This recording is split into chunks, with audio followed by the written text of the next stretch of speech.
সেজদার রাতও ভোর হয়, নেশার রাতও ভোর হয়। হ্যাঁ, আজ রাত যে যুবক আল্লাহকে সেজদা দেয় তারও ভোর হয়, যে মদের নেশায় পড়ে থাকে তারও কি হয়ে যায়, ভোর হয়। স্বার্থপর এই দুনিয়া যুবক, নওজওয়ান মনে রাখো, স্বার্থপর এই দুনিয়া, কারো কথা মনে রাখে না, কারো জন্য থেমে থাকে না। আমি এই পরশুদিন দেখছি, গতকালকের আগের দিন সকাল 6:30 বাজে আমি আমার বাজারে, ময়নামতি সাবের বাজার, ওইখানে দেখছি একটা হাইয়েস্ট গাড়ি একটা ট্রাকের মুখোমুখি হইয়া, হাইয়েস্ট গাড়িটার ড্রাইভারটা জাগাত তারে বাইরে করছে টাইম না হেসরাইয়া, কিছুক্ষণের মধ্যে লোকটা মারা গেছে। আমি একটা জিনিস খেয়াল করছি, অনেকক্ষণ তাকাইয়া আমার সাথে ড্রাইভারের আমি বললাম, কি স্বার্থপর এই দুনিয়া, একটা গাড়ি কেউ তার জন্য থামলো না, কারো হাতে সময় নাই, সবাই হরন দিয়া সাইড করে এমনে হেমনে করে সব চলে যায়, কোনো ড্রাইভারও থামে না বন্ধু, যে একটা লোক তো মরে গেছে, আরে মরে গেছে, তুই মরে গেছ, আমার হাতে সময় নেই। এই জন্য স্বার্থপর এই দুনিয়া, বড় স্বার্থপর, হয় কারো জন্য থামে না, কারো কথা অপেক্ষা করে না, চলতে তোমার কথা কেউ মনে রাখবে না। তুমি যদি নষ্ট হয়ে যাও, তুমি যদি কবরে আযাব হয়, তোমার যদি জাহান্নামের আগুন তোমারে পুড়তে হয়, আল্লাহর কসম বন্ধু, তোমার পতন তুমি করে দিলা, নিজেরে নষ্ট তুমি করে দিলা, শেষ পর্যন্ত দেখবা কেউ তোমার কথা মনে রাখবে না। এই পৃথিবী ধোঁকা। চলো এই জন্য আল্লাহর দিকে ফিরে আসি। ইল্লা মান তাবা ওয়া আমানা ওয়া আমিলা সালিহান, আল্লাহ বলে যে গুনাহ ছেড়ে দিয়ে তওবা করলো, আমি আল্লাহকে বিশ্বাস করলো এবং পুনরায় আবার নেক আমল শুরু করে দিল, ফাউলাইকা ইয়াদখুলুনাল জান্নাহ, আমি আল্লাহ ওয়াদা দিলাম, আমি আল্লাহ তাদেরকে জান্নাতেই ঢুকায়া দেব। ওয়ালা ইউজলামুনা শাইআ, কোনো জুলুম করা হবে না এক বিন্দু, অর্থাৎ পেছনের গুনার জন্য আমি লজ্জা দেব না, বরং তওবা করার কারণে, ফিরে আসার কারণে, নতুন করে আবার নামাজ সেজদা বন্দিগি পাক পবিত্র জীবন চলার কারণে এখন থেকে নিয়ে বাকি জিন্দেগির আমলের বরকতে জান্নাত দিয়ে দেব।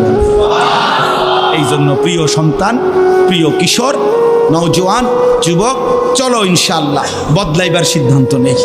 সবাই এই পরিমাণ শাহওয়াত, এই পরিমাণ অবৈধ কামনা বাসনা, নারী ছবি অশ্লীলতা বেহায়াপনাতে মাতাল হয়ে গেছে বন্ধু, চারিদিকে, সমাজের চারিদিকে। হজ্জের সফরে ছিলাম, যে কয়দিন যাই খোঁজ খবর নিছি, দেশের খবর একটাই, হত্যা, খুন, ধর্ষণ, নারী নির্যাতন। আর সবচেয়ে আশ্চর্যের কথা হলো, আমি মনে হয় আমার এই ছোট্ট হায়াতে গত 30 বছরে আমি যেই কথাটা এতবার শুনি নাই, গত 2 মাসে বারবারই শুনি চারিদিকে পরকীয়া।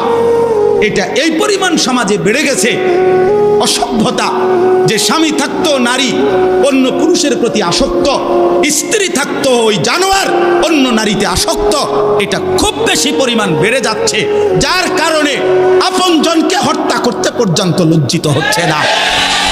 এর চাইতে বড় আশ্চর্য, আশ্চর্য বাংলাদেশে এর চাইতে বড়, এর চাইতে দুর্ধর্ষ হত্যার ঘটনাও 2 দিনে কি হয়ে যায় খবর বোঝা যায়, কিন্তু এখানে কেন বোঝা যাচ্ছে না? বোঝা যাচ্ছে এটা স্পষ্ট, আপনজনের এটা ধামাচাপা দেওয়ার জন্য সব রকমের প্রসেসিং করা হচ্ছে, সব প্রসেসিং করা হচ্ছে।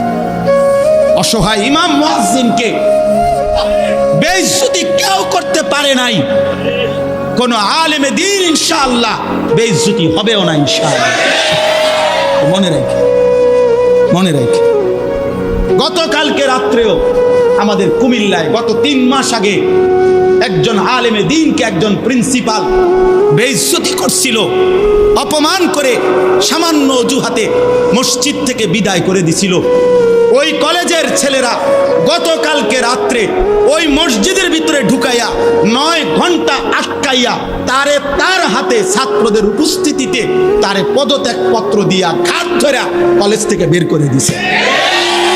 আল্লাহ তাআলা বেইজ্জতি করে দেখায় দিছে। ছাত্ররা বলছে, স্যার সই দেন, আপনারে 50 টাকা দিব। মানে 50 টাকা, 100 টাকার লোভ সামলাইতে পারেন নাই, নেন। পদত্যাগপত্র সই দেন।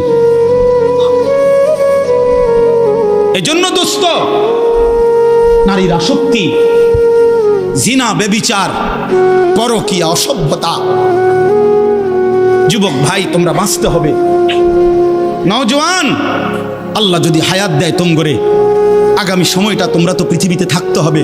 এই সমাজ, এই দেশ তো আলাদা করতে